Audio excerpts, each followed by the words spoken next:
alam kung anong sasakyan. Last week, kumuha din kami ng bago, BMW naman. Pero hindi ako nakapag-vlog kasi kasama ko si Busing. Ngayon, pinauna niya ako sa kumpanya ng Samaco. Kalimutan ko kung anong meaning ng Samaco. Isa itong kumpanya ng mga sasakyan, mga sports car. Okay, napakita ko sa inyo yung mga sasakyan. Nandito na ako sa kumpanya ng Bentley. Puro Samaco ito, Saudi Arabia Motors Company. Ito na yun. Yan, makikita ang sports car. Yan sa loob, Lamborghini. Yan, Lamborghini sports car.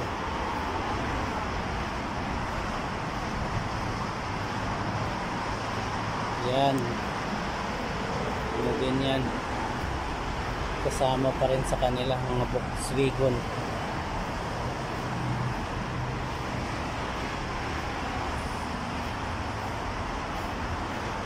Kasama pa rin yan. Hinihintay ko lang si Bossing na dadating. Bali, nauna na ako. Nagpahatid ako sa aking kuya. Yan, sabi ni Bossing within 5 minutes darating siya. Yan. Malamang Bentley ang kukunin ng amo ko. Yan.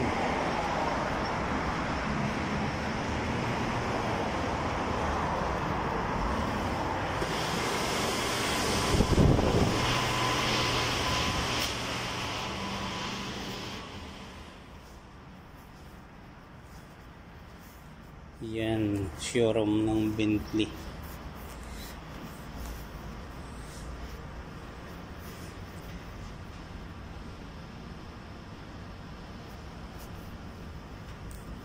Yan, Bentley. Hindi ko alam kung anong kunin ni Bossing ito, Bentley.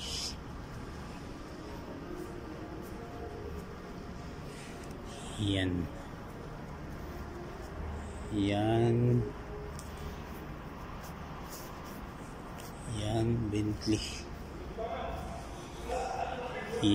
Bentley. Okay guys, hihintayin ko lang si Bossing.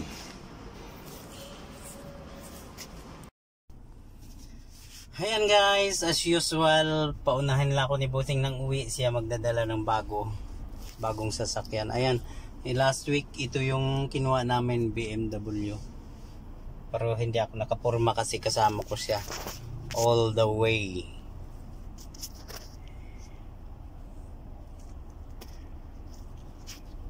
Ayan, ilalapag ko lang to. Ayan, laglag yung cellphone ko. Ayan, uuna ako pa uwi. Ayan,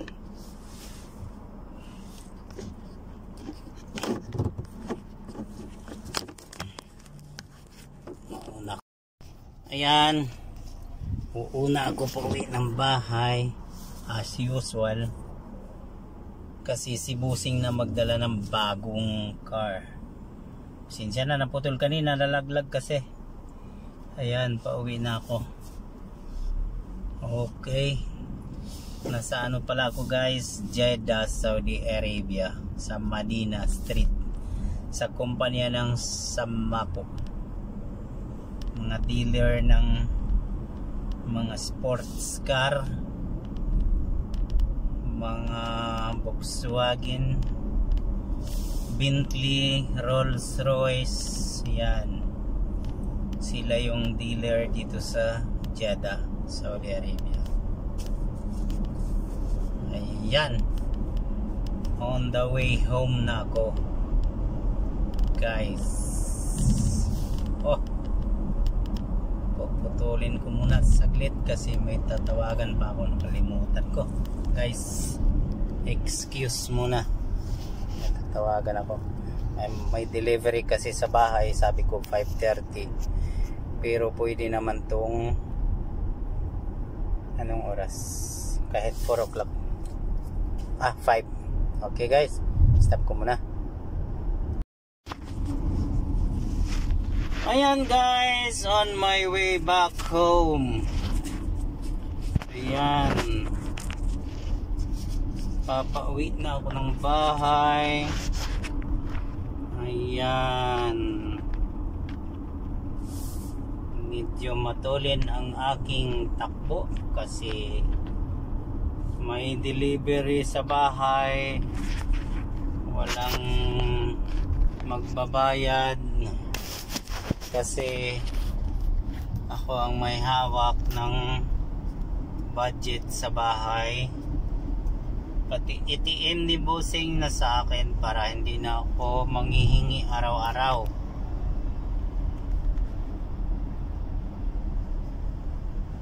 Bayad na lang ng bayad, mga groceries, ako yung may budget, mga expenses, pati mga anak sa akin humihingi ng pera.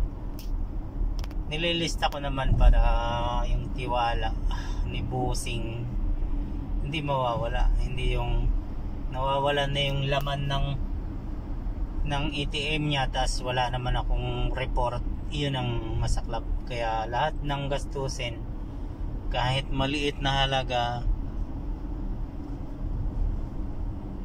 sinesend ko sa kanya, pinipicturean ko muna sa kanya. Tapos kung may cash on hand ako, yun, nire-report ko sa kanya kung magkano yung cash on hand ko, i-deduct yung mga expenses. Kung wala naman sa ATM, halos lahat naman ngayon online ATM na. Maraming nga restaurant ngayon na ATM ang kailangan, ayaw nila ng pera kasi yung pera maraming taong humahawak. Maaring may corona, di ba guys? Ako wala naman akong corona. Ito parang corona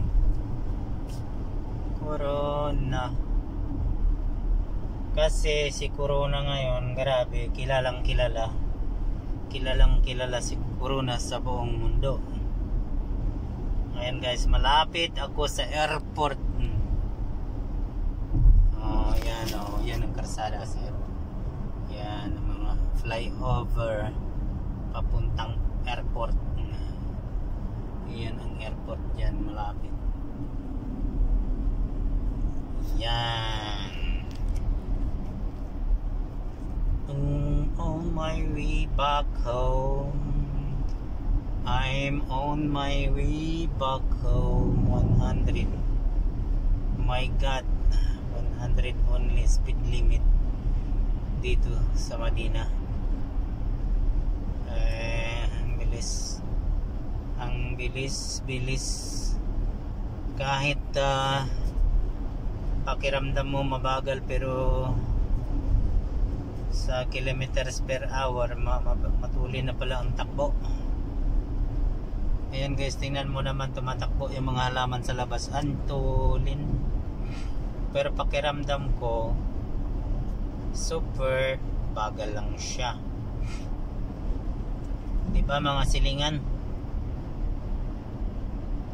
Pero mga poste ang tulin, pero yung malayo na building parang ang bagal lang.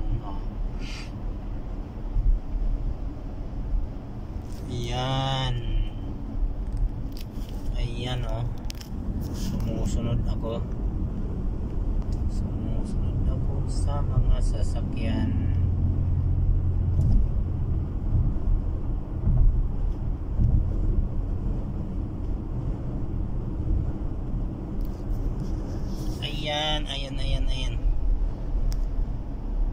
pasensya na kayo guys, minsan na empty kasi pinakita ko yung kalsada,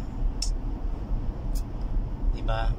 Dito sa Saudi bawal na rin pati yung hindi ka magsuot ng mask. Yung gloves hindi siya compulsory kasi pwede naman mag-ano ka, maglinis ka palagi ng sanitizer. Ang mask talaga kasi matindi ang hawaan sa hininga ng tao, diba? Kaya ayan, okay naman, pwede naman hindi ka mag-mask mag-drive, pero magugulat ka na lang, may message si bossing na may violation yung sasakyan niya. Ano lang naman, 1,000 reals, equivalent ng 13,500 sa piso. Yun ang babayaran ni bossing. Tapos kung baliw ang amo, kakaltas sa driver. Pero kami, ang dami na naming violation, sasabihin lang ni bossing, okay, next time be careful, okay? Ang ibang amo, automatic yan, kaltas yan sa sweldo, wala ka na magagawa kasi sa kanila naman ang gagaling yung sweldo. Pag kinaltasan, alangan naman papalag ka pa, diba? Kaya wala ka na magagawa, kalahati lang yung sweldo mong matatanggap. Sa akin ngayon kalahati lang din natatanggap ko kasi marami akong utang kay bossing. Excited nga eh, ang laki ng utang ko kay bossing eh, halos kalahating M ang utang ko last year. Kaya sacrifice, hindi naman tayo yung utang lipay, bayad likay, hindi tayo ganun guys. Kaya yung iba dyan, naghihintay lang yan ng karma, nangungutang sarap-sarap. Ganda ng paliwanag. Pag nangungutang, nababayaran ko yan, huwag ka mag-alala. Pero pagdating ng bayaran, nagtatago. Pag sinisingil mo, bablock ka. Ay nako, hindi naman nang bablock si ano eh, si karma. hintay lang. Pag may time, hintay lang, diba? Kung masaya ka ngayon, malungkot ka pagdating ng future kasi naniningil si karma. Hindi siya nang bablock kasi gusto ni karma maranasan mo ang hirap, diba? Matikman mo ang karma. Okay guys, malapit na naman ako sa bahay. Malapit na ako sa Globe roundabout. Sa Arabic pa, Coral Ardia. Yung Globe, Coral Ardia. Ayan, medyo matraffic ngayon kasi ginagawa yung karsada. Tingnan mo, ginagawa yung karsada. Ewan ko, nilalagyan yata nila ng drainage kasi uso-uso na rin dito ang baha. Pag umulan, bumabaha na rin. Kaya nag-practice na sila gumawa ng drainage. Ayan. Marami pa rin mga bakante dito. Yan, parang disyerto. Disyerto naman talaga yan. Mga bakante dito, disyerto yan. Ayan o. Parang may ari niyan, mga hari. Ayan. Nasa Coral Ardia ko. Globe roundabout sa Russian Mall. Ayan, Russian Mall. Dito yung malaking panda, hyper panda. Ayan, medyo matraffic. Medyo matraffic guys, oh. Matraffic, oh. Also din dito ang traffic kasi ginagawa yung karsada. Pero pag hindi ginagawa yung karsada, mga kapatid, mga silingan, walang traffic. Tuloy-tuloy ang takbo. Saka malalapad ang karsada dito. Parang dagat ang karsada dito sa Saudi.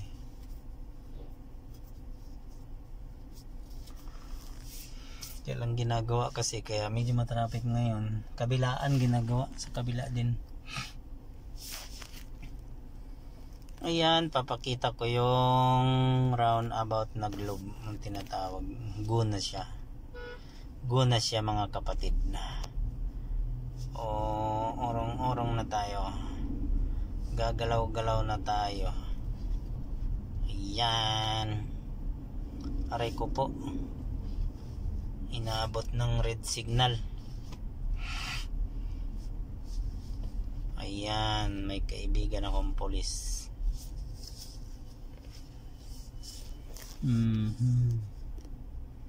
May kaibigan akong pulis dito.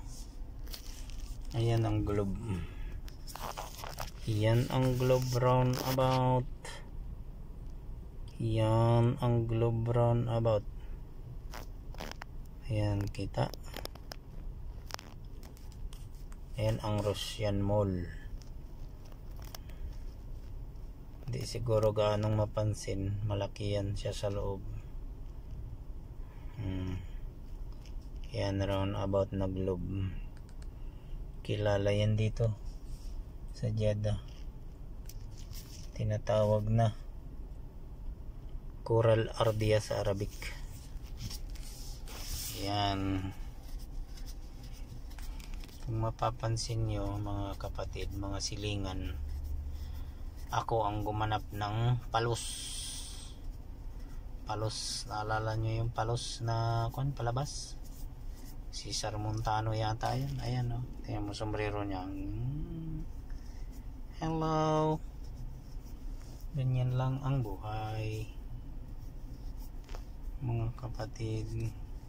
Kung minsan malaki pa lang tiyan ko joke lang, kunyari lang na malaking tiyan, pero hindi naman talaga malaki. Tiyaya lang ako banda. Ayan, guna naman mga silingan. Ayan. Ayan ang roundabout na globe. Ayan ang kaibigan kong pulis na doon. Ayan. Ayan ang Russian Mall. Russian Mall. Ayan ang panda diba? Ayan ang panda kitang-kita. Ayan ang panda, Hyper Panda. Pangalan lang yan pero nasa loob ang Hyper Pandang laki. Isang supermarket. Kalaban ng Bindawod at saka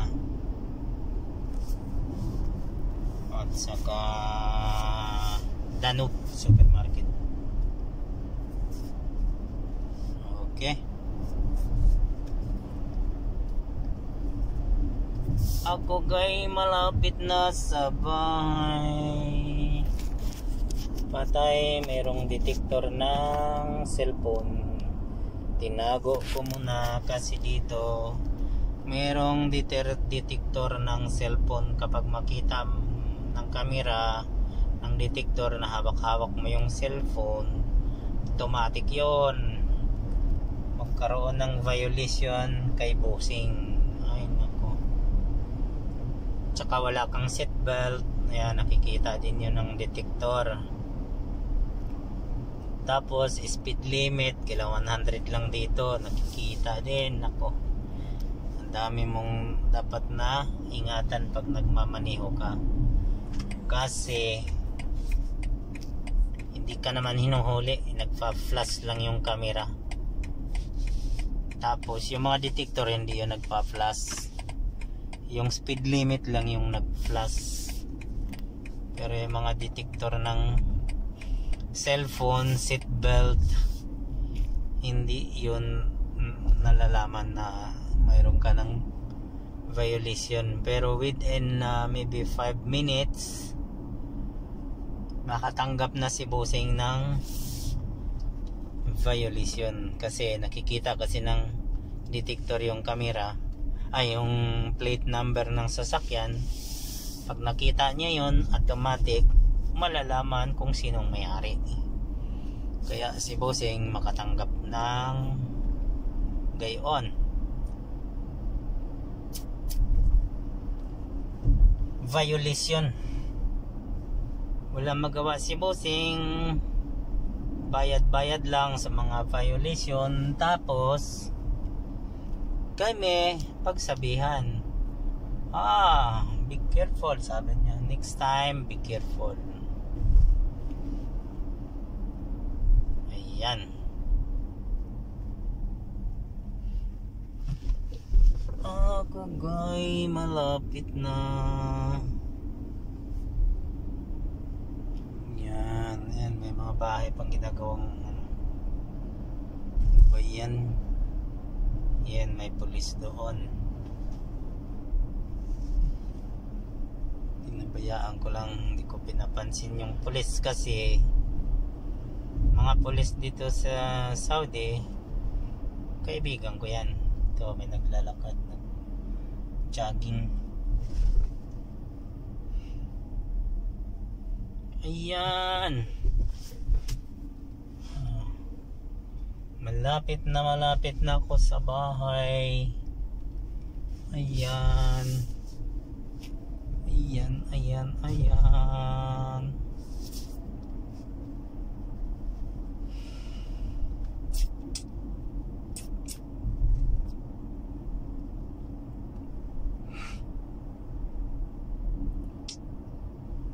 Do you feel the same? Am I only dreaming? It's this burning. Ayan to, palasyo din yan ng yung dating hari dito. Si King Abdullah. Ayan ang palasyo dati. Andyan ang mga anak-anak lang na andyan nakatira. Patay na kasi si King Abdullah eh. Si King Abdullah patay na. Kaya mga anak-anak na lang nakatira dyan. Ito na yung lugar namin. Safety yung lugar namin. Hindi kami nauubusan ng tubig kasi kapitbahay namin ang hari dati. Ngayon mga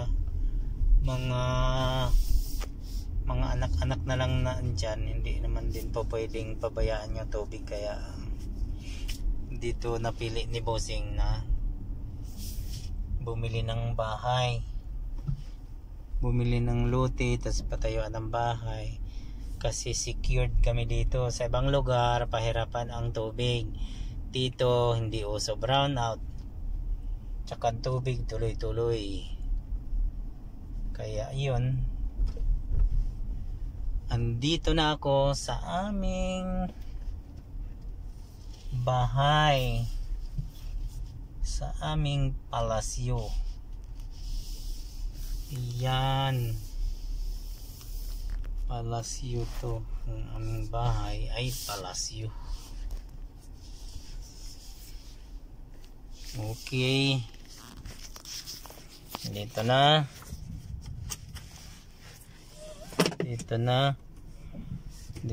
ako. Kunin ko ang susi ng isang sasakyan, ilabas ko yung isang sasakyan kasi may kalumaan na yung isang BM. Ilabas ko yun, tapos ang ipasok na sasakyan yung dala ko, BMW X4 yan. 1 week old pa lang yan, 400 pa lang kilometers ang tinakbo. Ayan, itong service naman Hyundai sa amin yan ng kuya ko. Mamalingkik, may auto sa amin yan ang gamit. Tapos ito medyo may kalumaan na, kaya ilabas na lang siya. Bago pa rin siya tingnan, pero siyempre dito may kalumaan na. Yan o, BMW yan, BMW. Lalabas ko yan, pasok ko yung bago, saka bigyan ng space si bossing para sa bagong sasakyan niya. Hindi ko alam kung anong sasakyan yun. Okay, kunin ko yung susi ng BM, ilalabas ko yon. Ayan, pwede na ako magtanggal ng mask, face mask. Ayan, pogi na ulit. Lalabas ko ito. Ayan. Lalabas ko to. Hindi pa naman gaanong kalumaan to, pero para sa kanila luma na. Ayan. Wala pang ang diferensya to eh. Sasakyan na ito mga ano. Ayan o. BM din yan. BM LI ano yan? 320 Li. 730 Li. Maganda pa siya oh.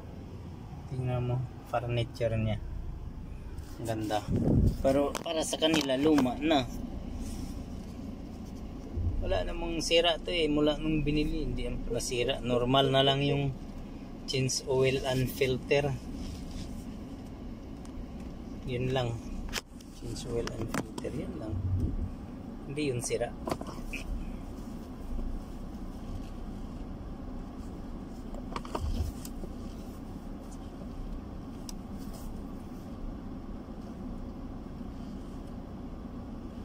Yan.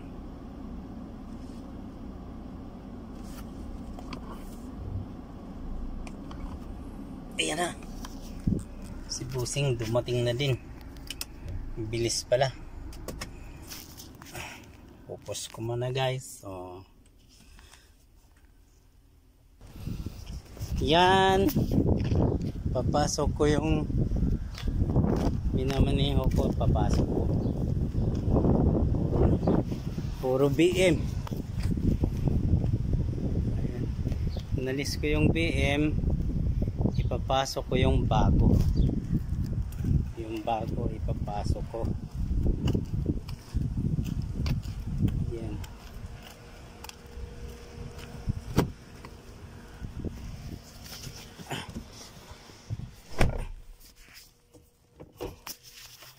Ayan. Pasok ko yung bago. Bagong BM ipapasok ko. Puro na ngayon bago ang sa loob ng garahe.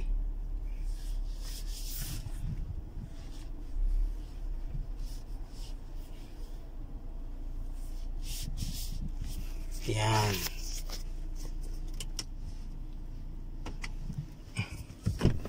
Ang kinuha pala ni bossing na sasakyan ay yun pala Bentley. Yan, Bentley pala. Yan, bagong bago Bentley. Iba dito sa Saudi pag na-release yung sasakyan meron na kaagad plate number. Yan, bagong bago. Mga 10 kilometers pa lang siguro tinakbo. Si bossing yung may dala Bentley. Ito yung kapatid ng Rolls Royce. Sports car din ito. Okay guys, maraming salamat mga kapatid, mga silingan. Okay, ito yung bago. Ito 1 week. 1 week old pa lang, 1 week old. Yan. Ito